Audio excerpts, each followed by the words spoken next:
Hello, you are listening to the Wellness Project with Des. I'm your host, Desiree, a mental health therapist and holistic wellness coach. On my podcast, I interview experts in the field of mental health and wellness, as well as those who share their firsthand accounts of their mental health journeys. These interviews will give you many tips, tools, and strategies to improve your mental health, as well as give you hope, support, encouragement, and inspiration on your own personal mental health and wellness journey. Thanks so much for being here. I would greatly appreciate it if you took a moment to leave me a review on iTunes and leave the podcast 5 stars on Spotify.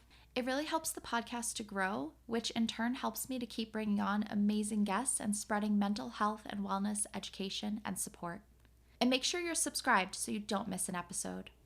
Are you ready to embark on a transformative journey towards holistic well-being, unlocking the full potential of your mind, body, and spirit? If so, I'm thrilled to invite you to my program, the Holistic Wellness Transformation Coaching Program. My one-to-one coaching program is a comprehensive and individualized approach to help you improve your overall well-being. As a holistic wellness coach, I'm here to guide you on a transformative journey to attain balance and harmony in all areas of your life. With personalized coaching sessions, I'll offer guidance and support throughout your wellness journey. Starting with a thorough holistic assessment. We'll dive into your past, habits, thoughts, feelings, behaviors, and patterns that may be holding you back and no longer serving you. This assessment forms the foundation for your customized wellness plan. Together, we'll explore the 8 foundational elements of wellness to ensure you feel balanced and aligned with your goals and your values. This program goes beyond the surface, providing you with mental and emotional support. I will help you to manage stress, anxiety, and other challenges such as perfectionism and people-pleasing, offering techniques and strategies to enhance your resilience and your skills. The benefits of this program cannot be overstated. I'll be there every step of the way to support you in achieving balance and harmony in your life, manage stress, and improve your emotional well-being. Nurture healthy connections, create lasting, healthy habits, achieve your goals, and gain confidence in your ability to transform your life. Join me on this journey to holistic wellness. You could go to my website to check out my various packages, and you could go to my Calendly link found in the show notes to schedule a free 30-minute consultation call where we will go over the 8 core areas of wellness, as well as your goals and your dream life. Reach out and let's get started on your wellness journey so you can finally live the life you want.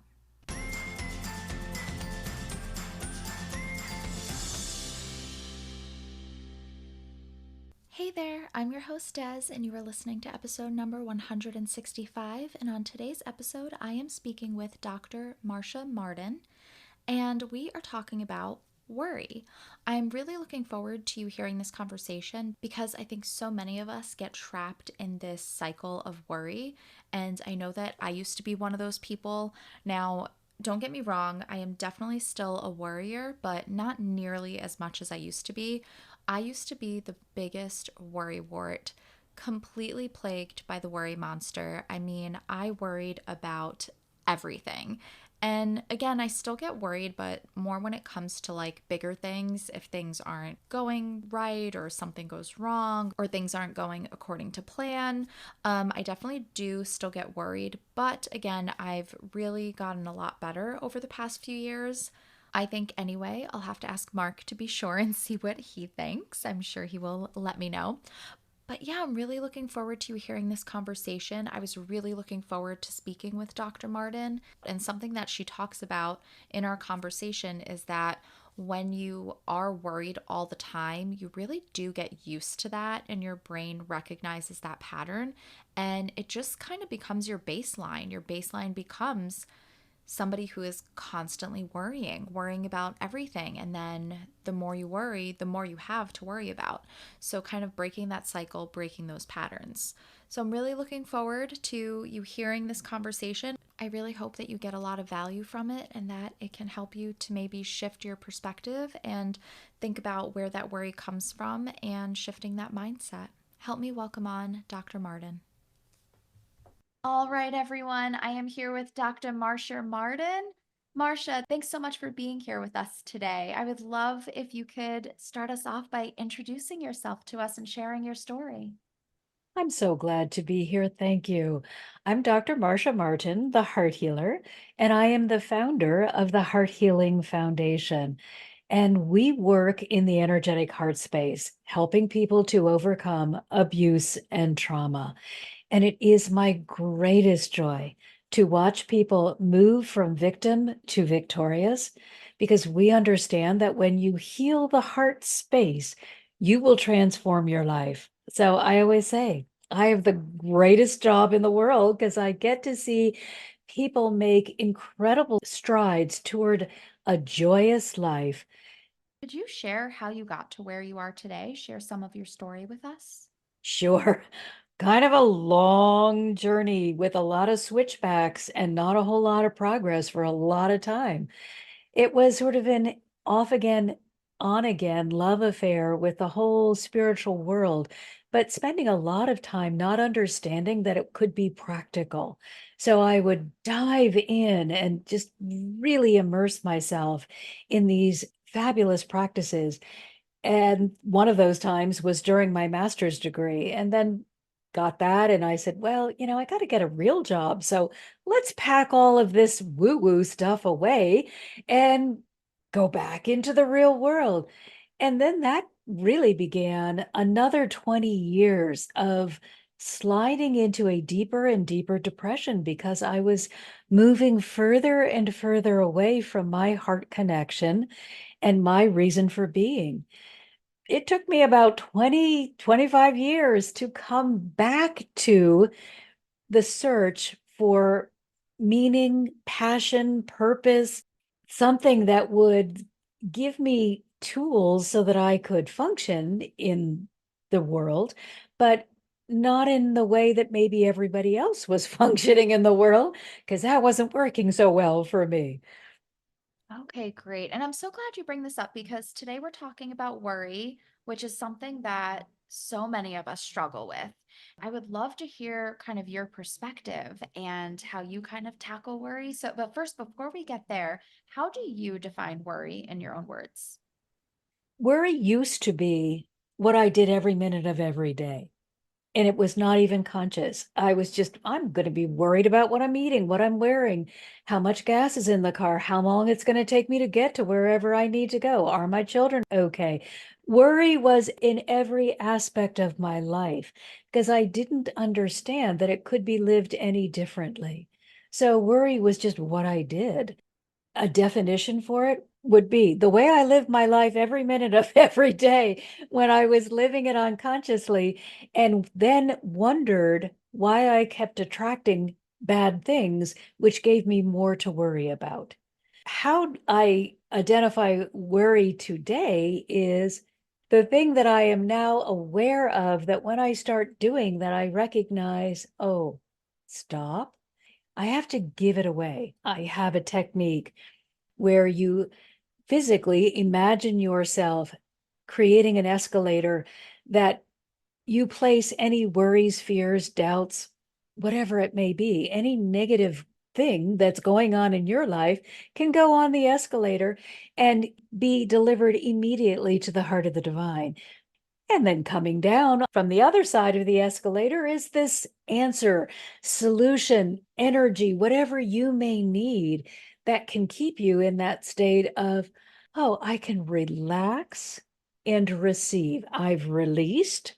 So now I must receive, and I can relax knowing that when I give it away and I allow it to stay away, I can then open myself for that which is wanted. That took a long time to learn. It was give it away, take it back, give it away, take it back.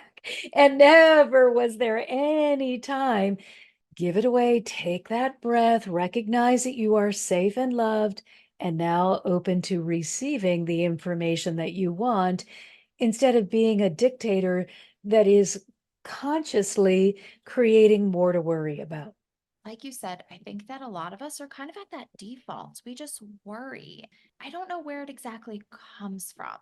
And I like that you said kind of not only release it, but receive. But before somebody could get to that point, how can somebody identify that they're worrying and how can they identify where the worries come from or the purpose that it's serving? Great question. So I think the best thing is the gut test. Do you feel relaxed? Does your gut feel like, oh, I'm okay. I really feel good. Or wake up with a smile on your face. Is your life primarily lived in the joy zone or in the fear, worry, doubt, oh no zone? Life is supposed to feel good, and I think we've forgotten that.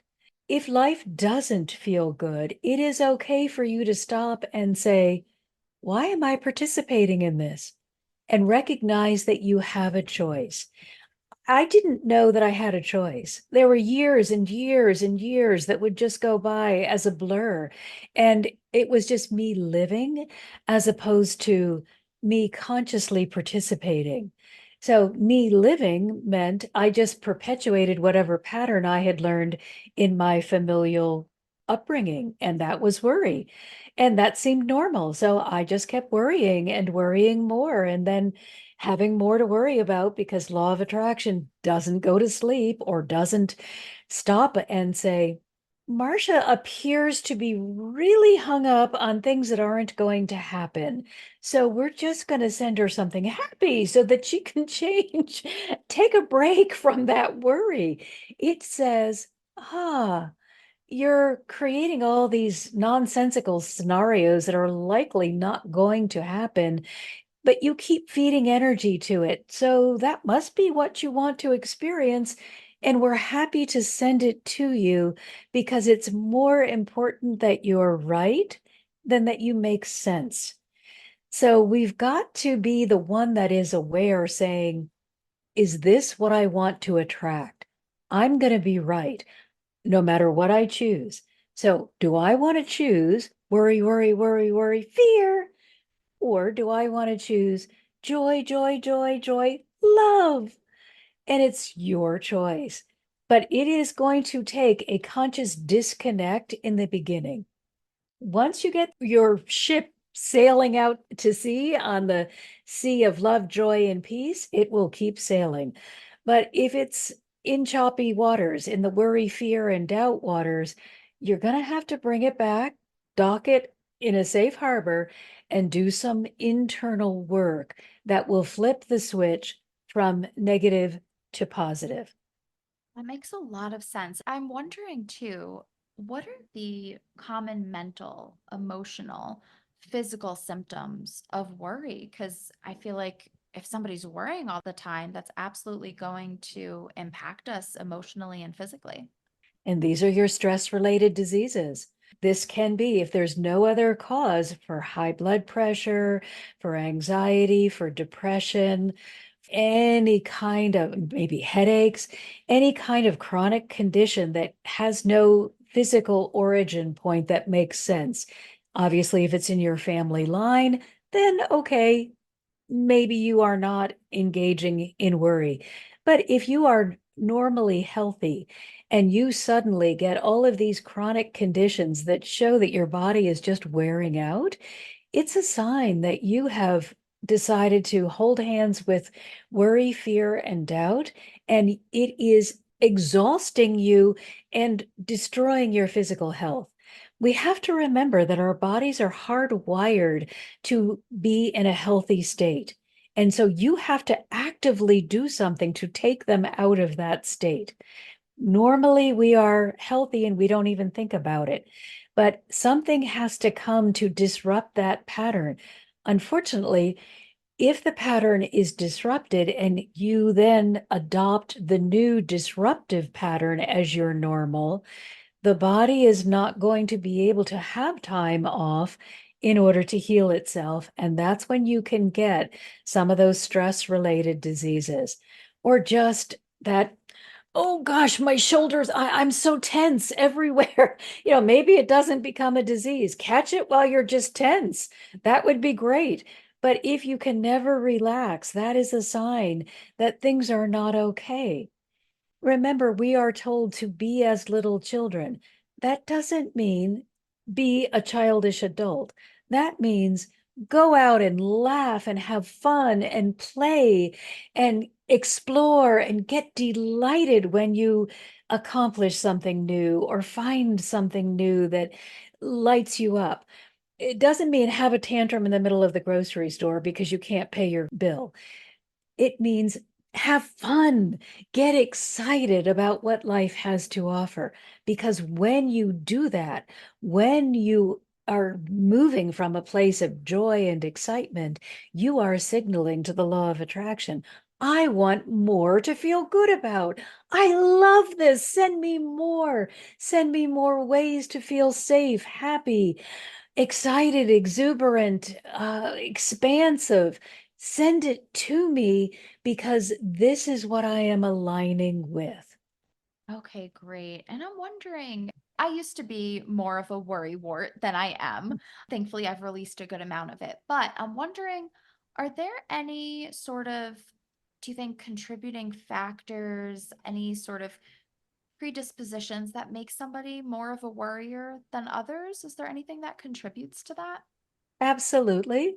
The most important one is your family of origin. We set a lot of patterns in our childhood.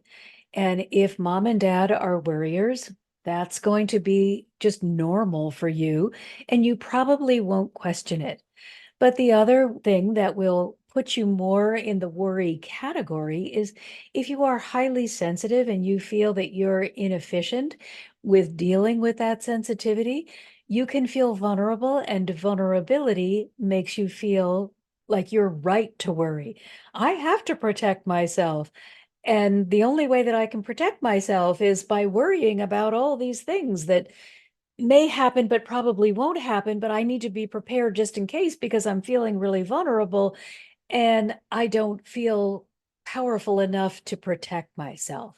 If you are in that family that loves to worry and doesn't really have solutions on hand that can address that, or if you're highly sensitive, you may be more prone to worrying. But being prone to worrying doesn't mean that that's what you should do. It just means it's more likely that you could get off on that track. But it's all the more reason to get off that track because it will wear you down more quickly than someone else who may not be sensitive and just worries once in a while. Very interesting. That makes a lot of sense. And you spoke to this a little bit, but can you talk more about how worrying negatively impacts our lives? Absolutely. So we need to remember that even though we live in a physical world, everything, including us, is made up of energy. And the energy is just vibrating at a different speed, which either makes it extremely dense or very gaseous, like air. But everything has that same central component. And that component acts like a magnet. So we have to imagine that we are the magnetizing body for our lives. And as that super magnet, we can call to us anything that we want because everything outside of us can be considered the iron filings. And we get to attract whatever is in alignment with our magnet. So if our magnet is set to negativity, then we will naturally feel more comfortable with those things that support that view. So we may look for what's wrong. We may expect things not to work out. We may always be saving for a rainy day, but never feel safe to spend when it's sunny. We're always looking for the worst case and never celebrating something that's happy. We want to, instead of being magnetized to the negative frequency, we want to switch ourselves and magnetize to the positive frequency. This doesn't mean you spend all your money as fast as you can. You instead are creating a life that feels rewarding, enriching, and safe. By safe, I mean you live in a way that's in accordance with what feels good to you. If you're a huge risk taker, you can still take risks. But if you don't like risk, you minimize it so that you can still feel in that safe zone and still feel protected, guided, supported.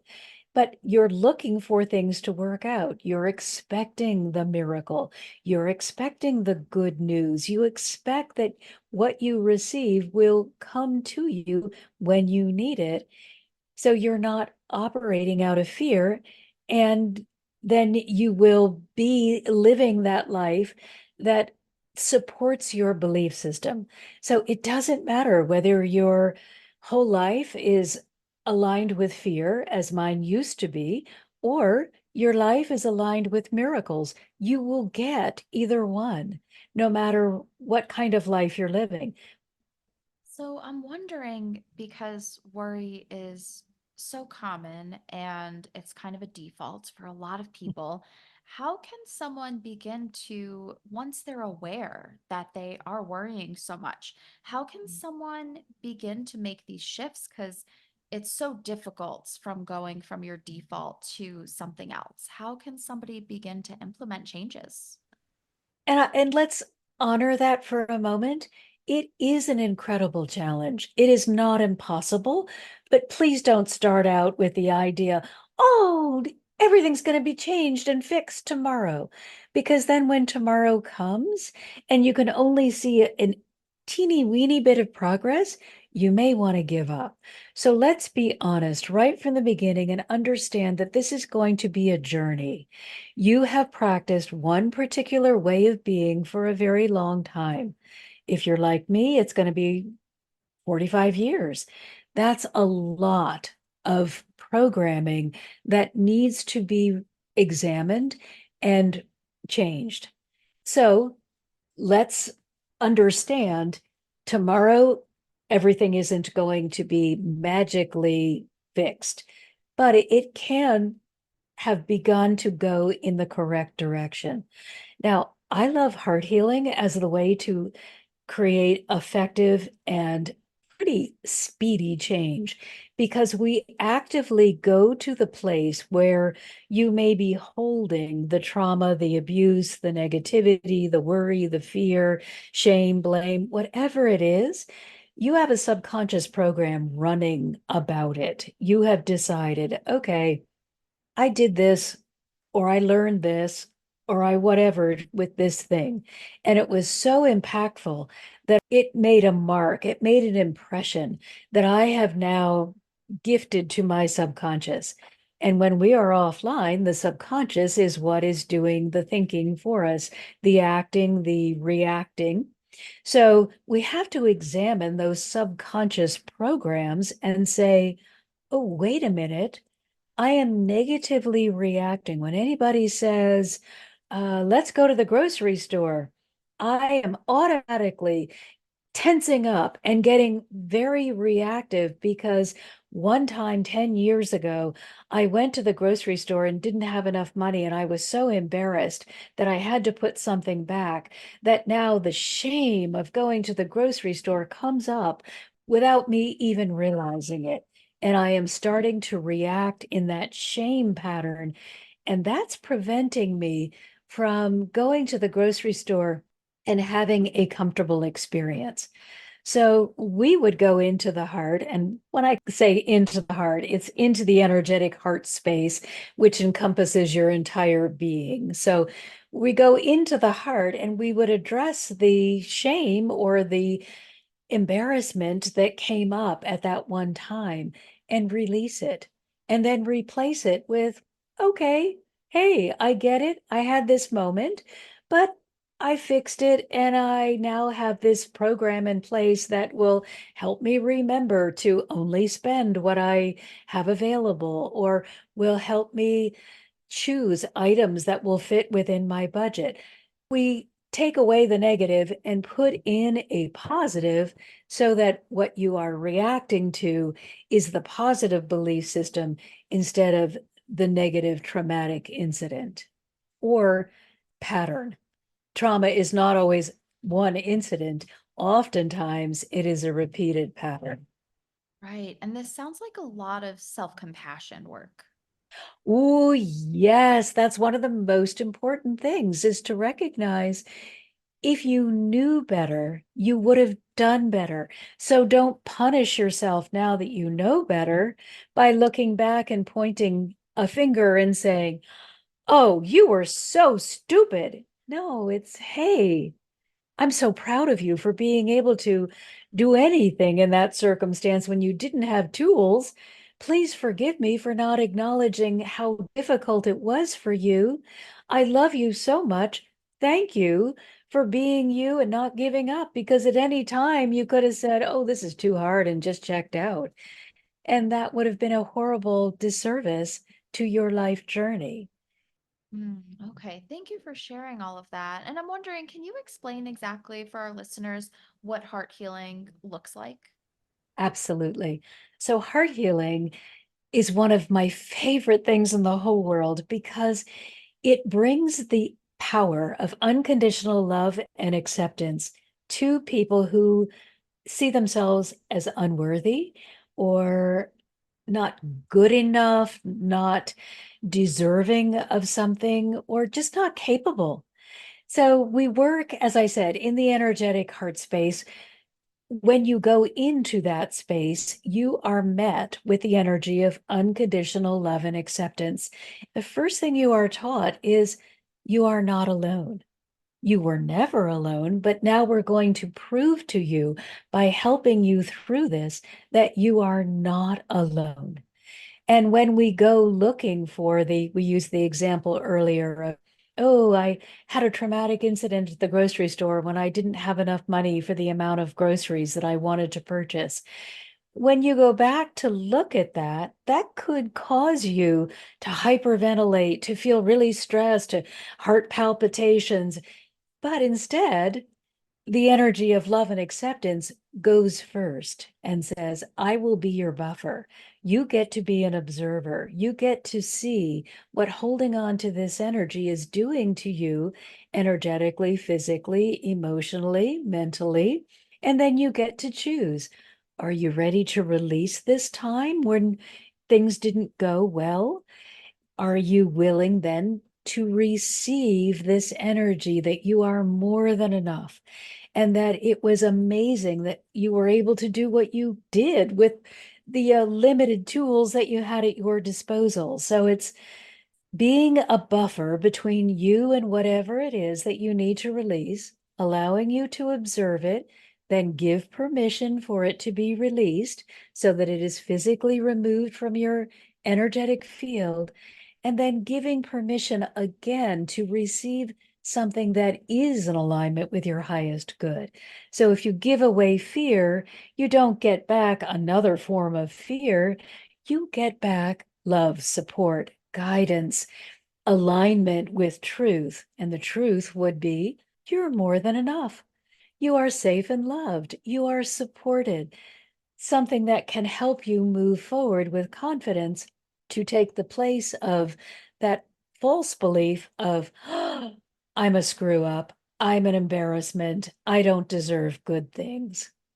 I think when there's those thoughts of not good enough and low self worth, it can be really difficult for somebody to receive. What do you say to people, or what tips or tools do you have for people that really struggle with believing that they're deserving of good things? Well, I think it's important to remember that when you are in that space, you are not going to be able to receive from there. You are already filled with the understanding that you are not good enough. Trying to force yourself to have a new belief while you're in the headspace and the heart space of I'm not good enough is just wasted energy. You must first willingly let go of the idea that you are worthless. And that's why this heart healing is so supportive, because they help you the entire way. You're not doing the work. They're doing it for you. You're just saying, yes, please help me release this unworthiness so I can receive the idea, the understanding, the beginning, that just the glimmer of the idea that I do have value. So I have to always say, you must release something first. You cannot stay filled with negativity and expect that you can say to yourself, I am worthy, and that it could actually take root. So that is where, if somebody is having trouble with affirmations, that could be why. You cannot plant a new garden on a bunch of weeds. You got to get the weeds out of there first, till the soil, create fertile ground, and then plant that seed in this new space that is ready and receptive to receive this new way of thinking, and then continue to cultivate that. So it can't be one and done. You can release it once, but then receive continuously. Continue to remind yourself, oh, I am worthy. And the next day, I am worthy. Put up note cards. I am worthy everywhere you may see it, in your wallet, on your mirror, on your computer. Remind yourself until it feels normal and natural to say, oh, I am worthy. But understand that if you are not willing to release any of the negative thoughts and feelings about yourself, you will have no space for this new way of being to begin and to grow. So you've got to create space first and then immediately fill it with what is wanted. I love that analogy. And do you have any words of wisdom or advice for someone that is stuck in negativity, is stuck in worry? I think the most important thing is that you have to start becoming conscious. And in the beginning, that may be that you set alarms for yourself throughout the day, and perhaps the alarm rings and you say to yourself, what am I thinking right now? Am I thinking thoughts that are going to bring me what I want? Or am I off in the weeds thinking about what's wrong, or how I screwed up, or why I don't deserve this? And then without condemnation, and it is so important that you do not speak unkindly to yourself, speak with love. So without condemnation, you would say to yourself, oh man, I'm recognizing that I wasn't speaking words of life into my life. I was speaking death. I was talking about what's wrong and what I don't want and why everything is hard. Oh, wow. I'm so proud of myself for taking this moment to recognize that I have gotten off in the wrong direction. I'm going to choose, consciously choose, to say and do and think and be what I do want. I'm going to remind myself I am worthy. I'm going to look for the miracle. I'm going to expect good things. I'm not going to be satisfied until I have found something that's right. So if we can approach it without condemnation, but with the recognition, whoa, I am off in the wrong lane, and then gently and lovingly steer yourself over to what is wanted, with time and with continued practice, it's going to feel as normal as being negative used to feel. I never questioned for 45 years why I always expected the worst. Never occurred to me to think that something could be different or my life could change. Then, when I started recognizing, oh, hey, I'm really contributing to what's wrong, I at first tried to do it forcefully. You idiot, what's wrong with you? Oh my gosh, of course you're going to get what's wrong. Well, look where you're looking. Then I couldn't understand, that doesn't feel very good. I don't want to do that anymore. I had to be taught to be self-loving. I had to be taught no more condemnation. Be kind, be loving, be proud, be congratulatory, celebrate every little step along the way, and then it can feel good.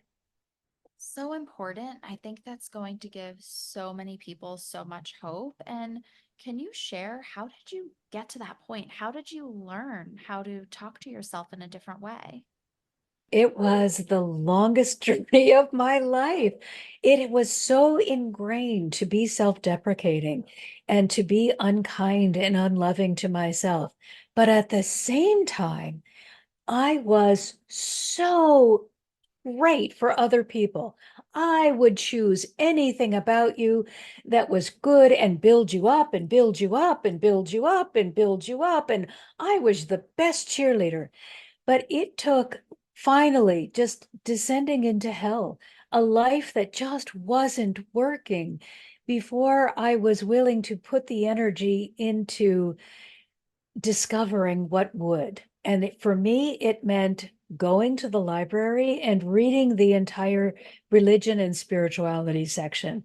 Not because religion had ever worked for me, but because spirituality and religion were considered the same thing in the library. So I got to look at all of it because religion isn't all bad or all good. So there were parts of that teaching that I needed to pull forward because it was brilliant. But there were other parts that I needed to leave behind because it was putting me in that you're worthless side of life. So I had to pull from it everything that lifted me up and let go of all of those things that were demeaning or that were harking back to the way that I had been taught in the past. And it was just feeling so bad that I was willing to try something new. And it took a long time because I didn't have these techniques. I didn't have tools that I could use. But through these years of study, then I began to open myself up to the teachings of my divine support system. And then they taught me these tools and techniques that I now teach to all of my clients that make it so easy because, oh, wow, we don't have to monitor our thoughts 24/7 because we can set an angel alarm and that will help us really get in touch with, oh, hey, did you realize that you're getting very negative about this situation? Time to for a reset. Or we can use the escalator and give away our negative thoughts with the understanding that as we give something away, we must immediately replace it with something that is desired because we cannot leave a vacuum. And the reason that is so important is because we will always default to what we know best. So in my case, more than 40 years spent in negativity. If I'm to give away, oh, I don't think I'm going to do well on this assignment, good for me. If I leave a big hole, a gaping hole, I'm not going to fill it with butterflies and happy children playing on the playground. I will default to what I knew at that time, which is, yeah, it's probably right. I won't do well on this assignment. Oh, well, I guess I'll have to do it over. So we must make sure, give away what you don't want and put in its place a desired outcome with the understanding that you are worthy, capable, deserving of that outcome. Oh, great. I love that. Dr. Martin, this has been so amazing and such a great conversation. Thank you so much for sharing your story. I would love if you could share with everyone where they can find you. Absolutely. Contact me at the hearthealingfoundation.org. And the Heart Healing Foundation provides inspirational, motivational, educational, and counseling support. We do that through classes, through courses, through videos, and through counseling. And you can get one-on-one support, but then that isn't through the foundation. That's a set fee. The foundation exists for those of you who are struggling financially or just on a really tight budget, but still want the support. In that case, you pay what you can, even if it's nothing. And the foundation provides the rest of the operating capital so that we can keep going. But if you want one-on-one, you have to understand we don't have support for that on the foundation side. So that's a set fee. But anywhere else, you come in a group, you'll get friendships and support that you wouldn't otherwise have. And you can pay whatever your budget allows you to pay, because we want you to get the support.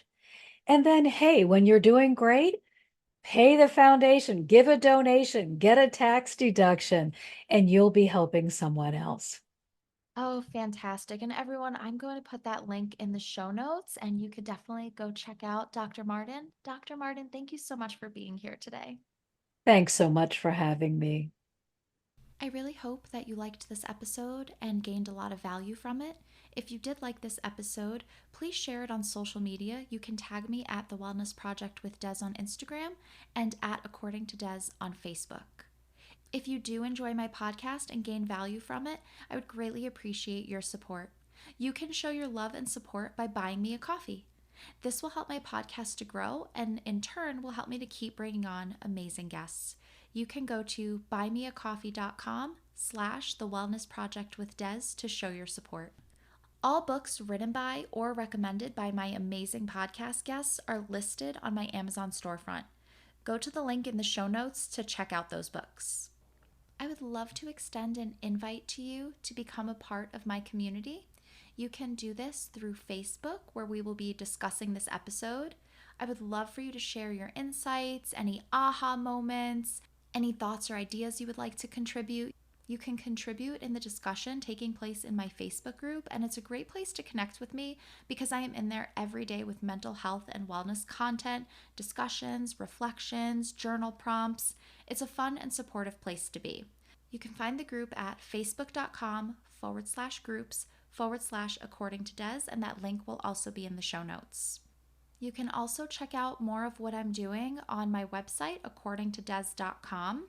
You'll find a lot of wellness blogs, written interviews, detailed podcast show notes, and my shop, where you will be able to find workshops, my self-care course, digital downloads, ebooks. There's a lot going on my website, so make sure you check that out at accordingtodes.com. And while you're there, join my email list to stay in the know about what I have going on and available for you. When you sign up, you will get your free ebook, The 5 Stress Reduction Techniques to help you feel more relaxed.